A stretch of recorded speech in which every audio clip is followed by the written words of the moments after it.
गरीब लड़की नूर, मगर बहुत खूबसूरत थी, एक वीरान हवेली में अकेले काम कर रही थी। उस हवेली में एक जिन्न कई 100 साल से किसी खूबसूरत लड़की की तलाश में था। जिन्न ने नूर को दौलत का लालच दिया और उसकी मोहब्बत में सब कुछ भूल बैठा। जो उसने उस मासूम लड़की के साथ किया, उसे देखकर आपकी रूह कांप जाएगी। ये कहनी है, नूराबाद के एक पुराने मिट्टी के घर में रहने वाली नूर की जिंदगी किसी परी जैसी नहीं थी। उसके चेहरे पर मासूमियत और आंखों में रोशनी तो थी, लेकिन हालात ने उसकी मुस्कुराहट चुरा ली थी। उसका हर दिन एक जद्दोजहद था, बीमार माँ की देखभाल, खाली बर्तन, टूटी हुई छत और दिल में पलती उम्मीद की लौ। नूर की माँ फातिमा बीबी एक नेक दिल औरत थी, मगर पिछले 4 सालों से बीमार बिस्तर पर पड़ी थी। शरीर जर्जर, दवा के पैसे नहीं और कोई करीबी रिश्तेदार पास भी नहीं आता था। घर के खर्च का कोई जरिया नहीं था। कई रातें यूं ही भूखे पेट गुजर जाती, मगर नूर कभी भी अपने रब से शिकवा न करती। हर सुबह नूर फजर की अजान पर उठती, अपने पुराने से जानामाज पर सजदा करती, फिर कुरान पाक की तिलावत करती। उसकी दुआओं में एक ही इल्तिजा होती, या अल्लाह, मेरी माँ को शिफा दे और हमें हलाल रोजी का जरिया अता फरमा। गांव में बहुत से लोगों ने उसे बुरे रास्तों की सलाह दी। कुछ ने शादी का लालच दिया तो कुछ ने नौकरानी बनाने की पेशकश। बट नूर हर बार सिर्फ एक जवाब देती, मेरे रब ने जो लिखा है वही बेहतर है, मैं अपना सब्र नहीं बेच सकती। फिर एक दिन गांव की एक बूढ़ी औरत ने उसे बताया कि जंगल के किनारे एक वीरान हवेली है, जहां सालों से कोई टिकता नहीं, मगर अब मालिक लोग शहर में हैं और वहां काम करने वाले की जरूरत है। मेहनत का अच्छा पैसा मिलता है। नूर ने माँ की आंखों में झांक कर देखा, कमजोरी, दर्द और बेबसी। उसने फैसला कर लिया, अगर हवेली में शैतान भी हो तो अल्लाह की कलमा और तिलावत के साथ जाऊंगी। माँ से इजाजत ली, 2 रोटी और कुरान की छोटी किताब झोली में डाली और निकल पड़ी एक ऐसे रास्ते पर जहां उसके सब्र और ईमान की सबसे बड़ी आजमाइश होने वाली थी। जिस हवेली की तरफ नूर रवाना हुई थी, उसका नाम था शमसी हवेली, जो कभी जमींदार नवाब जैनुल आबिदीन शमसी की रिहाइश हुआ करती थी। लगभग 100 साल पहले यह हवेली गांव की सबसे आलीशान इमारत थी। संगमरमर की दीवारें, बड़े बड़े झूमर, बाग बगीचे और फव्वारे। नवाब साहब बहुत अमीर थे, मगर उनकी एक ही औलाद थी, एक लड़की, जुलेखा। कहते हैं कि जुलेखा बेमिसाल हुस्न वाली मगर बहुत घमंडी थी। एक दिन उसकी शादी एक शरीफ मगर गरीब लड़के से तय हुई, जिसे वो पसंद नहीं करती थी।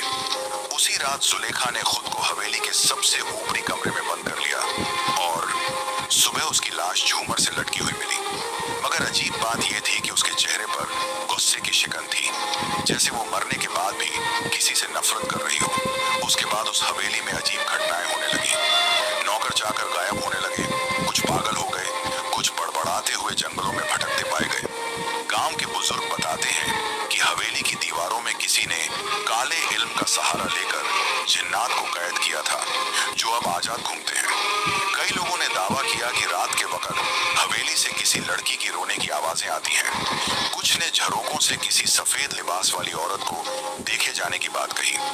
गांव में बच्चे हवेली के पास जाने से डरते थे और बड़े लोग दूर से ही सलाम करके गुजरते थे। कहते हैं जो भी वहां काम करने गया ज्यादा दिन नहीं टिक सका। कुछ ने डर के मारे छोड़ दिया और कुछ हमेशा के लिए गायब हो गए। लेकिन नूर ने जब ये सब सुना तो सिर्फ एक बात कही, अगर ये हवेली जिनों की है तो मेरा रब भी रब्बुन्नास, मलिकिन्नास, इलाहिन्नास है। और इसी यकीन के साथ वो उस हवेली के फाटक से अंदर दाखिल हुई, जहां दीवारों की दरारों में वक्त छुपा हुआ था और हवाओं में जुलेखा के शिकवे अब भी गूंजते थे। शमसी हवेली की दीवारों में बसी वह अदृश्य साया कोई आम जिन्न नहीं था। उसका नाम था कामिल, और वह न तो पूरी तरह से जिन्न था, न ही पूरी तरह इंसान। वह उन रूहानी जिन्नों में से था जो पहले इबादत गुजार और फरिश्तों की तरफ पाक हुआ करते थे। उसका रिश्ता अल्लाह से गहरा था और वह जन्नत में दाखिल होने वाले जिन्नात की फहरिस्त में था। मगर सैकड़ों साल पहले एक इम्तिहान ने उसे तोड़ दिया। कामिल को एक इंसानी लड़की से रूहानी मोहब्बत हो गई थी। उस मोहब्बत में वह इतना डूबा कि जब वह लड़की किसी और से निकाह कर ली तो कामिल ने अपने रब से शिकायत कर दी, तूने मेरे दिल में इश्क डाला, फिर उसे मुझसे दूर क्यों किया। यह शिकवा उसे रूहानी जिन्न की रूह से निकालकर दुनियावी की मोहब्बत में डूबे इब्लीस की सरहदों तक ले गया। वह तड़पते हुए उस हवेली में आया जहां जुलेखा की नफरत और मौत की बददुआ से हवेली की दीवारें पहले ही शैतानी ताकतों से भर चुकी थी। वहां कामिल सालों तक अकेला भटकता रहा, एक ऐसी रूह जो मोहब्बत के नाम पर टूटी हुई थी। जब नूर पहली बार हवेली में दाखिल हुई तो उसकी आवाज, उसकी तिलावत, उसका सब्र, ये सब कामिल के उस टूटे हुए वजूद में सुकून की तरह उतरने लगे। वो हर रोज झुककर उसे देखता, जब वह माँ के लिए तसब्बह पढ़ती, जब वह झाड़ू लगाते वक्त कुरान की आयतें बुदबुदाती, जब वह रात में आंसुओं के साथ दुआ मांगती। कामिल के लिए ये कोई आम लड़की नहीं थी, ये मोहब्बत जिस्मानी नहीं थी, बल्कि उसके रूह के उस खाली हिस्से को भर रही थी जो सदियों से तन्हा था। मगर एक जिन्न का इंसान से इश्क, और वो भी अल्लाह की बंदी से, क्या यह मोहब्बत पाक थी या फिर से एक गुनाह की शुरुआत? कामिल खुद इस उलझन में फंसा हुआ था, मगर इस बार वो मोहब्बत को पाने के लिए हर हद पार करने को तैयार था, मगर नूर के लिए नहीं, बल्कि खुद को मुकम्मल महसूस करने के लिए। और यही से शुरू हुआ एक ऐसा सफर जहां मोहब्बत और मखलूकात का फर्क मिटने लगा। शम्सी हवेली में नूर को आए कुछ ही दिन हुए थे, लेकिन कामिल की दीवानगी हर रोज बढ़ रही थी। वो हर लम्हा उसे देखता, उसके आसपास रहता, मगर दिखाई कभी न देता। उसके इश्क का तरीका अजीब था, नूर को डराना नहीं, बल्कि मोहब्बत और राहत के जरिए झुकाना। एक रात जब नूर माँ की दवाई खरीदने के लिए रो रही थी, तभी अलमारी का दरवाजा अपने आप खुला और एक थैली जमीन पर गिरी। उसमें सोने के सिक्के थे। नूर सहम गई। वो समझ गई कि यह इंसानी करम नहीं। डरते हुए कुरान की तिलावत शुरू कर दी, मगर सिक्के वहीं पड़े रहे। उसी रात उसे सपने में एक आवाज आई, ये तेरे लिए है नूर, बस तेरा हाँ चाहिए। तुझे और तेरी माँ को जिंदगी भर कोई तकलीफ नहीं होगी। नूर की आंखें खुली और उसने उसी वक्त सजदा किया, या रब्बी, मुझे तेरा दिया हुआ सब्र और फक्र ही काफी है। मुझे किसी नजरी हिफाजत की जरूरत नहीं, मुझे तेरा सहारा चाहिए, न कि किसी जिन्न का एहसान। अगले दिन हवेली की दीवारें महकने लगी। बिस्तर पर रेशमी चादरें, टेबल पर गुलाब और माँ की दवाइयाँ खुद ब खुद आ गईं। नूर ने सब कुछ हटाया, कुरान की सूरह बकरा की तिलावत की और सख्ती से कहा, अगर ये सब किसी छुपे मखलूकन की तरफ से है तो सुन ले, मैं अल्लाह की बंदी हूँ, किसी और की नहीं। ये पहली बार था जब कामिल को किसी इंसान ने इतने सब्र, यकीन और खुददारी से इनकार किया। वह तिलमिला गया, मगर नूर की दुआओं की ताकत से पीछे हट गया। उस रात नूर ने माँ के पैरों पर हाथ रखकर दुआ मांगी, या अल्लाह, तू गरीबों का मददगार है, तू मेरा और मेरी माँ का भी रब है। अगर तू चाहे तो बिना किसी जिन्न या इंसान के मेरी मुश्किलें दूर कर सकता है। अगली सुबह गांव के एक भले इंसान हाफिज इब्राहिम साहब अचानक हवेली आए और बोले, बेटी, दिल में अजीब खिंचाव महसूस हुआ, लगा कि किसी पाक रूह को मदद की जरूरत है। नूर की आंखों में आंसू आ गए। कामिल देख रहा था और अब उसकी मोहब्बत को एक नई चुनौती मिल चुकी थी, नूर का अल्लाह पर अटूट यकीन। हाफिज इब्राहिम जब हवेली पहुंचे तो नूर ने उन्हें पूरी बात बताई, सोने की थैली, सपनों में आवाजें, रेशमी चादरें और माँ की दवाइयाँ। हाफिज साहब गहरी सांस लेते हुए बोले, बेटी नूर, तू जिस इम्तिहान से गुजर रही है वो सिर्फ तेरी नहीं, हर उस मोमिन की कहानी है जो तवक्कुल का असली मतलब नहीं समझता। याद रखो, जो अल्लाह पर भरोसा करता है, अल्लाह उसके लिए काफी है। फिर उन्होंने समझाया कि तवक्कुल का मतलब सिर्फ दुआ करना नहीं, बल्कि यह यकीन रखना है कि मदद सिर्फ वहीं से आएगी जहां से कोई देख भी नहीं सकता, सिर्फ अल्लाह की तरफ से। नूर ने आंसुओं के साथ सिर हिलाया। हाफिज साहब ने उसे शैतानी वसवसे से बचने का तरीका भी बताया। जब भी तुम्हें कोई अनजानी आवाज या लालच महसूस हो, औजु बिल्लाहि मिनश शैतानिर रजीम पढ़ो और सूरह फलक और सूरह नास की तिलावत करो।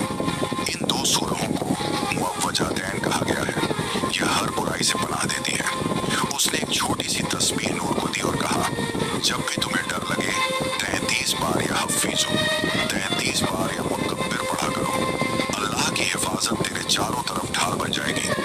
नूर ने पूछा, मगर हाफिज साहब, क्या जिन्न वाकई होते हैं? क्या वो हम इंसानों को नुकसान पहुंचा सकते हैं? हाफिज साहब मुस्कुराए और बोले, हाँ, जिन्न का वजूद कुरान से साबित है। सूरह अल जिन्न पूरी की पूरी जिन्नों के बारे में है। नबी पाक ने भी जिन्नों को दावत दी थी और उन्हें कुरान सुनाया था। मगर जो जिन्न शैतान की राह पर होते हैं वो इंसानों को वसवसे और धोखे से गुमराह करते हैं। फिर उन्होंने हदीस सुनाई, शैतान इंसान की रगों में खून की तरह दौड़ता है, मगर जिक्रुल्लाह उस शैतान को निकाल देता है। उस दिन के बाद नूर ने हवेली के हर कमरे में सूरह बकरह की तिलावत शुरू कर दी। कामिल हर रोज ये सब सुनता, उसका दिल जलता, मगर अजीब तरह से सुकून भी महसूस करता। उसे पहली बार एहसास हुआ कि नूर की मोहब्बत पाने के लिए उसे नूर के रब से टकराना नहीं, बल्कि उसके रब को समझना पड़ेगा। गांव नूराबाद की मस्जिद के पास एक पुरानी नीम के पेड़ की छांव में बैठा एक बुजुर्ग अक्सर तस्बीह घुमाता रहता था। उसका नाम था हाफिज इब्राहिम। उम्र 65 साल, मगर आंखों में रोशनी और दिल में वो जज्बा था जो जवानों को भी मात दे दे। गांव में कोई बीमार हो, किसी को फातिहा पढ़वानी हो, किसी के बच्चे की तालीम की बात हो, लोग सबसे पहले हाफिज साहब को याद करते। उनका हर लफ्ज कुरान और हदीस से बंधा होता था। उनकी आवाज में ऐसी रूहानियत थी कि नूर जैसी बच्चियां उनके सामने बैठकर तिलावत सीखती और बूढ़े लोग उनकी दुआओं से राहत पाते। एक रात जब वो तहज्जुद के वक्त नमाज में मशगूल थे, उनके दिल में एक बेचैनी सी हुई, जैसे किसी पाक रूह को मदद चाहिए। उन्होंने उसी वक्त साजो सामान समेटा, कुरान पाक और रूहानी किताबें उठाई और हवेली की तरफ रवाना हुए। नूर उन्हें देखकर चौंकी। जब उसने अपनी हालत बयान की तो हाफिज साहब ने उसके सिर पर हाथ रखते हुए कहा, बेटी, तुम मोहब्बत और शैतान के वसवसों के बीच फंसी है, मगर याद रख, अल्लाह की रजा से बढ़कर कुछ नहीं। उन्होंने हवेली के हर कमरे में सूरह बकरा, आयतुल कुर्सी और सूरह जिन्न की तिलावत शुरू कर दी। हाफिज साहब ने एक पाक पानी से भरी शीशी दी, जिस पर उन्होंने 41 बार सूरह फातिहा और सूरह इखलास पढ़ी थी। उन्होंने कहा, इस पानी को हर कमरे में छिड़क देना और रात में सूरह नास, सूरह फलक और आयतुल कुर्सी जरूर पढ़ना। ये जिन्न की आग को ठंडा करती है। कामिल, जो दीवारों के पीछे से सब देख रहा था, पहली बार खुद को कमजोर और डगमगाता हुआ महसूस करने लगा। उसके लिए ये सिर्फ एक हाफिज नहीं, बल्कि एक रूहानी योद्धा था, जो सिर्फ अल्फाज नहीं, कलामुल्लाह की रोशनी से लड़ रहा था। हाफिज इब्राहिम अब नूर की निगरानी में थे। वो उसे सिर्फ जिन्न से नहीं, बल्कि हर उस रास्ते से बचाना चाहते थे जो उसे अल्लाह से दूर कर सकता था। उन्होंने कहा, नूर, तुझे सिर्फ जिन्न से नहीं, अपने ही नफ्स से भी लड़ना है। मोहब्बत की आग तभी रोशनी बनती है जब उसमें अल्लाह की रजा शामिल हो। और अब हवेली में एक तरफ कामिल का इश्क बढ़ता जा रहा था और दूसरी तरफ हाफिज इब्राहिम की दुआओं और कुरान की रोशनी से हवेली बदलने लगी थी। हवेली के अंदर जिन्न और इंसान के बीच एक खामोश जंग चल रही थी। मगर उस हवेली से दूर गांव की कच्ची झोपड़ी में एक औरत, एक माँ, अपने रब के सामने झुकी हुई थी। फातिमा बीबी, नूर की माँ, अब भी बिस्तर पर थी, मगर उनकी रूह हर रोज तड़प रही थी। बेटी की इज्जत, उसके ईमान और उसकी तन्हा जिंदगी की चिंता उनके दिल को जला रही थी। नूर के जाने के बाद उन्होंने खाना कम कर दिया था, मगर सजदे ज्यादा।